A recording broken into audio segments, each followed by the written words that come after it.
but he's gonna have to dodge some of these members here as he does go for the minions. This is the play, but it looks like Falcom just want to end this game. India के player यहाँ पर बहुत ही slow खेलते हुए दिख रहे हैं और ये भी चांस नहीं जीत पाए हैं। इंडिया के प्लेयर थोड़े से कमज़ोर पड़े और coming in from Team India. They wanted to play towards the team composition strength, but they were just not allowed to. Laos, by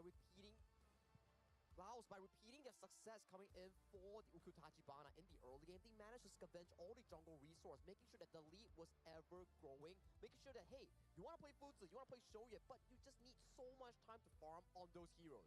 I agree very much because they were playing very passively, very ये अभी जो है ना India के player को थोड़ा सा नहीं पता होता है, मुझे लगता है कि हाँ ये करना है, थोड़ा सा आगे चल के शेयर करना होता है एक दूसरे को, और इसको ध्यान नहीं दिया हमारे प्लेयर्स ने। needs all the cool spurs before they can actually do something. Let's Salat. Salat is ready to go. Mara, get in there, right?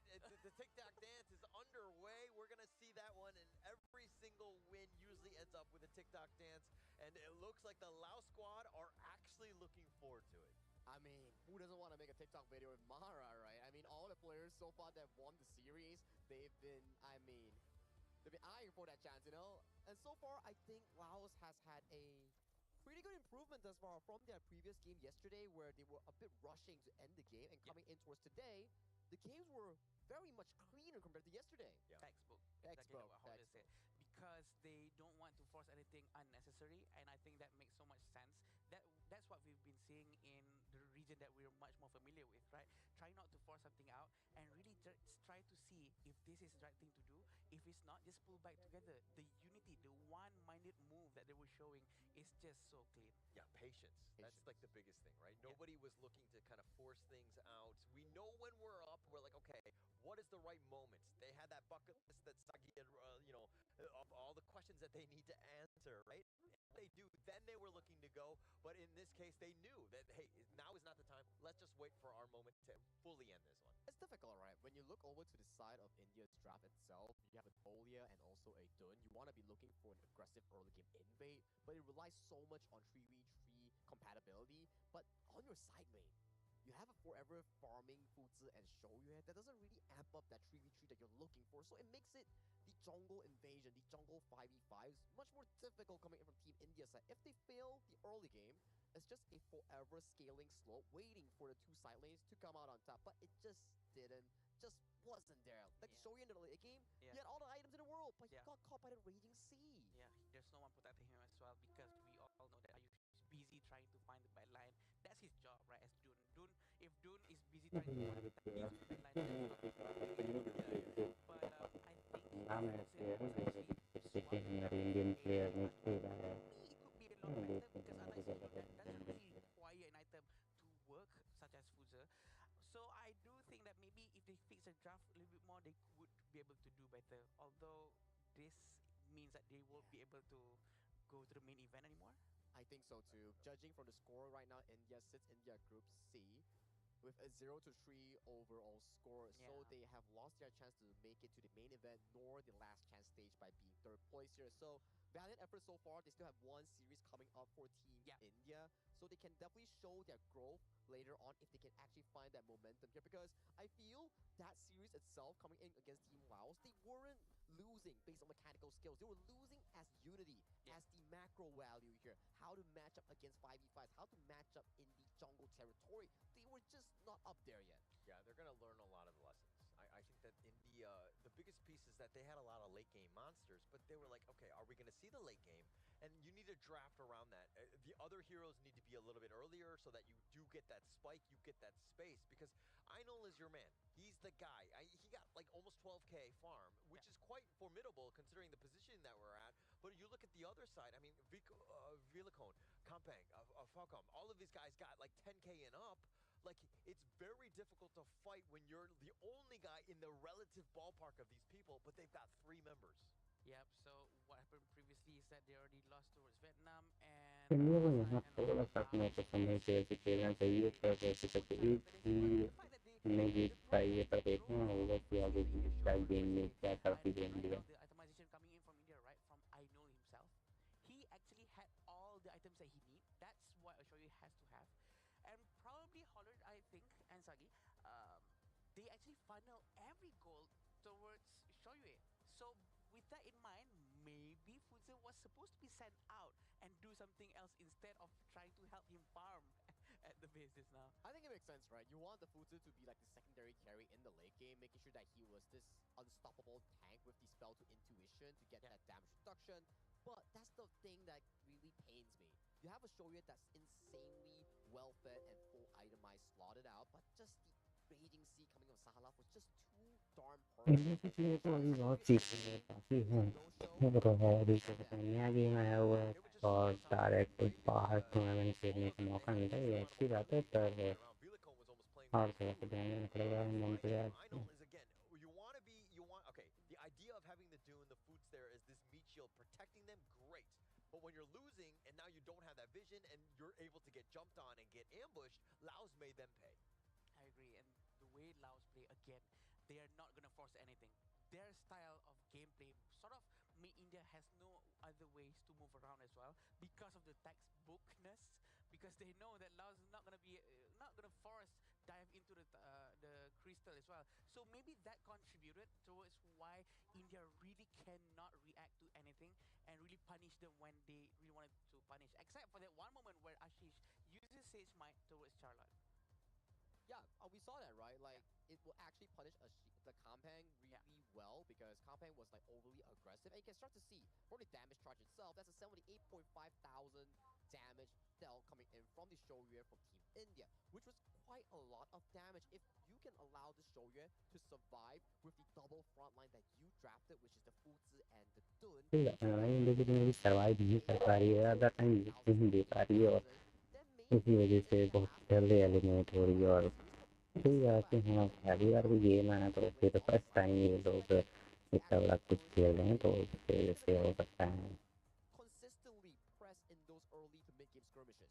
And I also kind of look at Ayush in the jungle on this Dune where you want to be aggressive. The gold sharing to start, but you're always like potentially threatening an unruly blade. You don't have to go in, but you always want to be there. This is where you're doing those damage. Like if you look at some of the other scenes, the wind slashes are constant. They're constantly putting damage on, and usually they're taking the most damage and doing quite a bit as well. And this also goes to a question here, right? I understand that Aino is the main mechanical player in the Team India, but sometimes you wonder, like, okay, when you have a player constantly swapping roles back and forth, is it really beneficial for the team? Because we want a player to be able to focus on one role. And you can see for the farm and jungle, it's always depending, like, okay, if it's a mechanical hero like Hansen or Arlie, we'll pass it over to Aino. When it's not so mechanical, we will swap back to the original role. So maybe moving on for Team India, it's about focusing on their own role, focusing on the mastery of a certain playstyle. Probably because it's hard to see हाँ, growth ठीक बोला when you तो get कोशिश thrown करना around, चाहिए right? अपने से From this role to that role. So I क्या do करनी चाहिए agree इंडिया with में Sagi. I क्या think it's also better if they can benefit just है make one and इससे maybe increase hero pools so that they have a lot more other options for the coach to play around with. I think, yeah, there's a lot of improvements for sure. But again, I just want to put it out there that India's gameplay from the day one, day two, all the way to game number 3 have been showing a lot of improvements. The fact that they really know how to punish, they tried their best, but every initiation has been started by Kampung is just so scary. Yeah, it's just so scary, right? The splash gradation, flash to find a knockup on towards Harsh, and by this moment already a 3,000 goalie generated. Ayush making that critical mistake caused the goalie to be slipping away from the hands of Team India. It was still okay, but at the minute 11, it's already a 9,000 goalie. Yes, Kampang, we know for a fact that sometimes he goes overboard, but when the goalie is so darn wide open between these two teams, you can start to see, like, sure, Idol has all the gold in the world, but when your teammates are all backing off and you get caught by this Raging Sea, all their 12,000 gold, the highest net worth in the team, gets washed down the drain. Yeah, I mean, why don't they just clone Einol 4 times? Are they stupid? No, I'm just kidding. I mean, obviously there's almost so much farm that they can get on the map, right? And I think that if we're going back into this one, I mean, Villicone is going to be your MVP. The way that he was having that impact, his jump-ins, every single time, it was a very, like, solid move, but he also stayed alive. I mean, he didn't die a single time. That speaks volumes, of course, about Villicone here. Yeah, he keeps on poking with all the skill set that he has. That actually it's very hard to be confident with Ukyo. You know, Yep. The skill set is very straightforward. There's no way for you to trick the enemy side because people know what you're gonna do. You're gonna go through front, you're gonna scratch a little bit, and then you're gonna dive to the back. I think the way he does it is just so confusing, so elusive balance so well. It's about being efficient with his pick, right? And for Villacone, well-deserved MVP because he did show us back-to-back games on this pick itself on how to win those early game skirmishes, making it so that he's proving to us that, hey, this is why Ukyo Tachibana is one of the most prioritized jungle in the Asian Games version. Yeah, and also you got to put some respect on his name, right? I think even when you're talking about like Laos and just in general, Yukio, definitely somebody you got to be careful about. But you're also looking at the potential play of this team, the way that they're able to kind of dismantle they looked like pedestrian compared to Laos. I mean, India didn't look this bad against some of the other squads. They had their moments, but this is the time where Laos completely shut them down with their play. Yeah, very hard crushing here coming in for side of Team India, knowing for the fact that they tried their absolute best. They want to adapt to the global scene and also the Asian Games qualifiers, but speed is just not really there yet. They need more time to grow to really come up as one of the emerging regions for the HOK esports global scene. Yeah, I agree. And I think that they will be able to progress more and more because this is the first official time that they actually appear up on the stage and play. So that's going to give it a lot of progress, right? They really need to do something with it. But sure, everyone needs to learn slowly. I think that every team has their own pacing. I'm sure of that because like no team is always gonna be down there. There's always like a progressive step that you actually need to take to further improve. Maybe today it's because of drafting.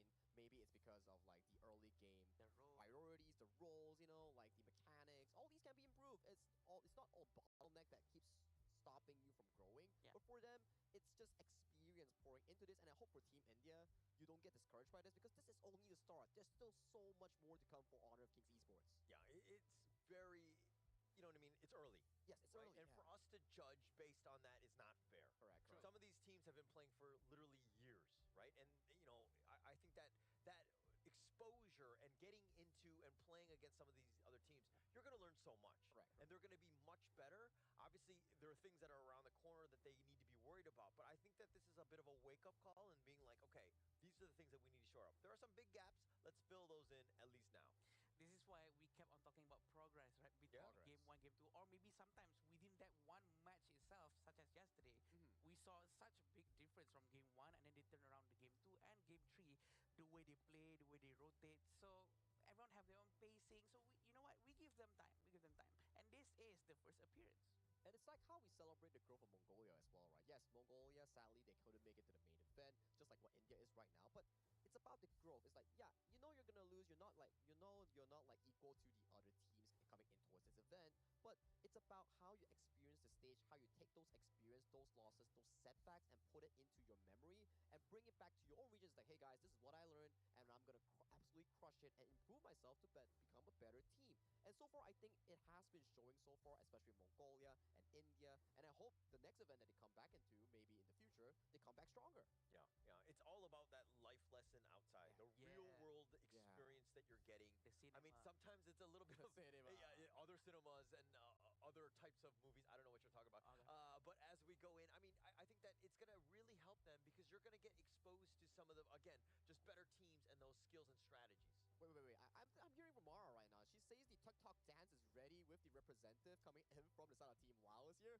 So if you do, Mara, we are pretty excited for your interview coming in with the Team Laos representative. So Mara, if you may.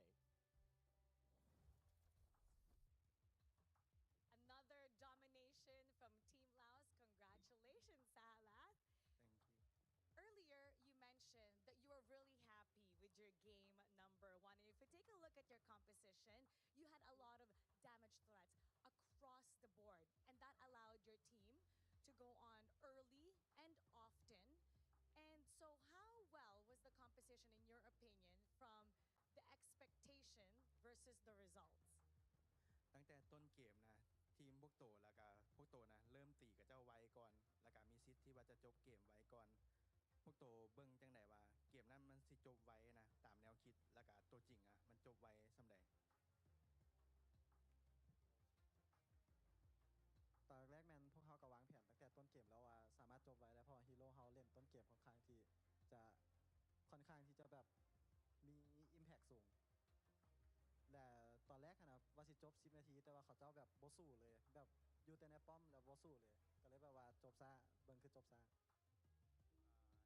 In the first place the team expected to end earlier than this But however, the other team, they he said they don't fight back and they have to push and then tearing the other team. So they have to gain early fight and then they want to end it early as possible as they plan. Your plan was to end it as early as possible. Now, we noticed game number 2 during the draft. It seemed like you were so comfortable. In fact, in front of the camera, you were doing a little bit of a dance. So, was that through confidence or comfortability? How was the team's mood coming into today's game? ตอนแรกพวกเขาคิดว่าเออแบบมันก็บ่ได้แบบเบิ่งคือตึงหลายแบบเกมมันชิลหลายก็เลยว่าผ่อนคลายแล้วก็พวกเขาก็ค่อนข้างที่จะมั่นใจว่าประสบการณ์พวกเขาหลายกว่าก็เลยแบบเพื่อให้แบบว่าเกมมันบ่ตึงเครียดหลายแล้วก็เป็นไปตามแผนที่วางไว้ตั้งแต่เติมต้นเลย The team has practiced a lot, so they are very well confident with this game as they has practiced throughout the day and like months earlier. So they are really chill out for this game. You caught a lot of people's attention with that dance. You want to show us a little bit of that?